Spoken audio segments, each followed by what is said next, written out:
Devenir semblable à Christ ne veut pas dire avoir une photo de Christ et se les ressembler physiologiquement. Devenir semblable à Christ, c'est de répondre à chaque situation de nos vies telle que Christ pourrait répondre.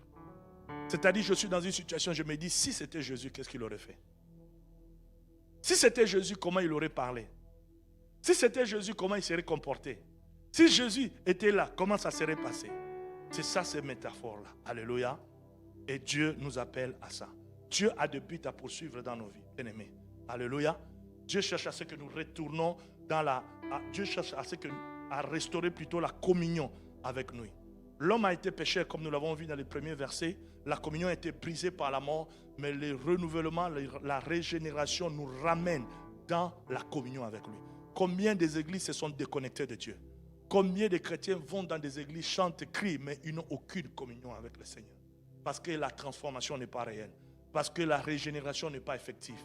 Plaise à Dieu ce soir, que le Seigneur visite chacun de nous. Que le Seigneur nous donne par la grâce de pouvoir restaurer la communion réelle avec lui. Parce que c'est de ça qu'il s'agit. Dieu a des buts qu'il suit. Dieu veut que le caractère de Christ soit également manifesté en nous. Et ce caractère ne peut pas être manifesté si le Saint-Esprit ne travaille pas en nous.